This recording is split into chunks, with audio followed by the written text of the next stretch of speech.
En 1958, el New York Times anunció una máquina que podía caminar, hablar, ver, escribir, reproducirse y tener conciencia de sí misma.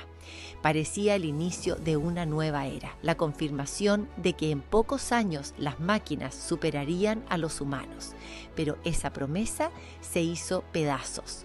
El invento que iba a cambiar el mundo se convirtió en una de las mayores decepciones de la ciencia, hundiendo a toda la comunidad científica en una profunda crisis, conocida como el primer invierno de la inteligencia artificial. ¿Cómo es posible que algo tan prometedor se convirtiera en un fracaso tan rotundo? Y más importante, ¿cómo es que de las cenizas de ese fracaso nació la tecnología que hoy está cambiando nuestro mundo? Quédense conmigo para descubrir la historia del auge y la caída del perceptrón. Todo comenzó en un laboratorio de la Universidad de Cornell en Nueva York. En 1958, Frank Rosenblatt invitó a su laboratorio a un grupo de periodistas para mostrarles su invento. Los reporteros se agolparon frente a una máquina metálica grande y llena de cables. Parecía un refrigerador para conservar helados, pero estaba diseñada para algo muchísimo más ambicioso. Rosenblatt aseguró que su máquina era capaz de, entre comillas, ver y aprender. El ambiente estaba cargado de emoción y expectación. El experimento era bastante simple. Consistía en mostrarle a la máquina tarjetas con patrones en blanco y negro y comprobar que podía clasificarlos. Y funcionó. Por primera vez, una máquina había aprendido a reconocer algo, y Rosenblatt le llamó perceptrón. Pero la ilusión, como ya les adelanté, duró muy poco. En los años 50, los computadores seguían las órdenes de sus programadores al pie de la letra. Ellos les decían qué hacer paso a paso. En otras palabras, hasta ese verano de 1958, los humanos todavía teníamos el control total. Éramos nosotros los que le decíamos a la máquina qué hacer, línea por línea, instrucción por instrucción. Pero a partir del invento de Rosenblatt, la humanidad empezó a cruzar muy lentamente ese umbral. La comunidad científica estaba adentrándose en un mundo con muchas interrogantes, porque las máquinas, en este caso el perceptrón, empezaban a, entre comillas, aprender por sí solas. Veamos qué hay de cierto en esta afirmación. El perceptrón de Rosenblatt era un modelo simplificado de neurona artificial. Podía aprender a partir de los datos con que se le entrenaba. Se inspiraba en la forma en que el cerebro humano aprende a pensar y generalizar patrones. Imagina un niño de 2 años que toca por primera vez una taza de té muy caliente. El niño se va a quemar. Probablemente va a llorar un poco y no volverá a tocar una taza por un largo tiempo. ¿Qué pasó en este simple ejemplo? El cerebro del niño asoció 2 eventos, tocar la taza y sentir dolor. Y esa conexión entre taza y dolor se reforzó. Después el mismo niño toca una taza fría y no pasa nada. Su cerebro aprendió que, en verdad, no todas las tazas generan dolor al tocarlas, sino que solamente las que tienen algo muy caliente en su interior. Tocar una taza fría no genera ninguna reacción posterior, como podría ser llorar o sacar la mano rápidamente. La conexión entre taza fría y dolor se debilitó. El niño aprendió a distinguir. Es un proceso de aprendizaje que consiste en reforzar algunas conexiones y debilitar otras. Es exactamente lo que Rosenblatt trató de simular con su perceptrón. El perceptrón hacía algo parecido.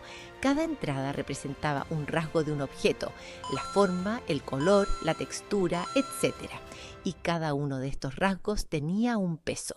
Si la suma de esos pesos superaba un cierto umbral, el perceptrón decía, entre comillas, esto es un gato. Si acertaba, reforzaba sus conexiones, pero si se equivocaba, es decir, decía que era un perro, ajustaba sus pesos y conexiones. En otras palabras, el perceptrón aprendía de sus errores, igual que el niño aprende a no volver a tocar una taza caliente. Además, ese aprendizaje le permitía generalizar. El niño no necesita conocer todas y cada una de las tazas del mundo. Solo basta con que salga humo o sepa que tiene algo caliente dentro para no tocarla. El cerebro del niño ya aprendió. Lo más revolucionario del invento era que, al igual que el cerebro humano, el perceptrón no memorizaba, sino que generalizaba. Podía aprender a reconocer patrones y mejorar con la experiencia. Pero había un problema enorme. El perceptrón simple de Rosenblatt tenía una sola capa de neuronas. Era un modelo neuronal unidireccional, con una capa de entrada y otra de salida. Esto significaba que solo podía resolver problemas lineales y simples, como por ejemplo reconocer patrones básicos, pero no podía aprender relaciones más complejas, como por ejemplo reconocer una figura si estaba rotada o parcialmente tapada. Para eso se necesitaban múltiples capas neuronales conectadas entre sí, una que leyera los datos, otra que los interpretara, otra que combinara significados. Rosenblatt lo sabía, pero en 1958 nadie sabía cómo entrenar redes con múltiples capas. Nadie sabía cómo hacer que varias capas de neuronas aprendieran juntas y en profundidad, sin confundirse entre sí. El sueño de que el perceptrón pudiera, entre comillas, pensar, hablar y caminar, como había dicho el New York Times, era imposible. El perceptrón no era tan inteligente como habían creído, y esto generó en la comunidad científica una tremenda desilusión.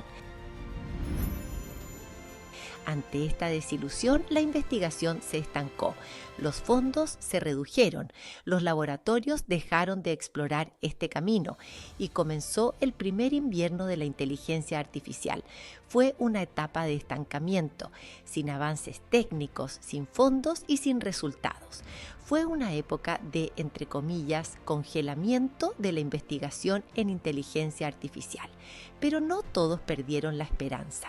Un físico estadounidense, John Hopfield, seguía soñando con crear una máquina que fuera tan inteligente como los humanos. En esta época en que, en palabras del mismo Hopfield, todo lo relacionado con redes neuronales era, entre comillas, considerado una herejía, él no se dio por vencido y siguió investigando. Hopfield ayudó a mantener vivo el sueño y propuso un modelo que inspiró a muchos que lo siguieron. Era 1982. Hopfield le daba vueltas y vueltas a una idea que sería revolucionaria. ¿Qué pasaría si, en lugar de pensar en las redes neuronales como máquinas que procesan información de manera lineal, las pensáramos como sistemas capaces de recordar y recuperar patrones anteriores, incluso cuando solo reciben fragmentos incompletos de información? Imaginó una red neuronal de 3 capas, una de entrada, otra de salida y en el medio una capa oculta. Cuando el resultado en el output o capa de salida no era el correcto, la red estaba cometiendo un error. Para minimizarlo había que ajustar los pesos de cada conexión. Era el inicio de una nueva forma de entrenar las redes neuronales. Pensemos en un ejemplo. Estás en un concierto y hay muchas personas altas y bajas. Te entregan una cuerda y te piden separar a los altos de los bajos. Pero esto es imposible. Necesitas varias cuerdas, porque las personas están mezcladas y dispersas entre el público. Es un problema demasiado complejo. No puedes hacerlo con una sola cuerda, que equivale a una sola neurona. Para resolver problemas complejos necesitas muchas cuerdas o muchas neuronas en una capa neuronal. Necesitamos varias cuerdas para dibujar regiones de personas bajas y regiones de personas altas. Pero esto tampoco basta. Supongamos que tengo varias cuerdas, pero están ahí, sueltas. Se necesita una mano que junte todas esas cuerdas y las mueva en distintas combinaciones para formar regiones bien definidas. Unas regiones con las personas altas y otras con las bajas. Esa es la capa oculta de la red neuronal. Es la mano que toma las cuerdas sueltas y las combina. Pero, ¿cómo hacerlo con estas capas profundas? Se necesitaba un aprendizaje distinto y mucho más profundo. Se necesitaba el Deep Learning. El perceptrón fue como una chispa que se apagó demasiado pronto. El sueño de crear una máquina que pudiera aprender y pensar parecía haberse congelado para siempre en ese primer invierno de la inteligencia artificial. Pero un puñado de investigadores, entre ellos John Hopfield, se negaron a rendirse. Ellos mantuvieron viva la llama hasta que la retropropagación de errores cambió la historia. Hopfield no solo reintrodujo las redes neuronales en una época en que eran consideradas una herejía, también aportó ideas tomadas de la física y que abrieron un nuevo camino hacia máquinas capaces de aprender y pensar. Fue un paso gigantesco.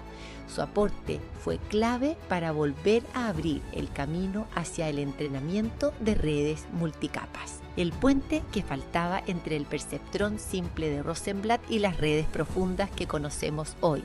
¿Cómo pasamos de ese rudimentario perceptrón a las redes neuronales profundas que hoy escriben, piensan, dibujan y hasta debaten con nosotros los humanos? ¿Quiénes tuvieron esta idea? ¿Y por qué esta idea va a cambiar para siempre nuestra relación con la tecnología y con el mundo que nos rodea? Te lo cuento todo en los próximos capítulos de esta serie. Te espero.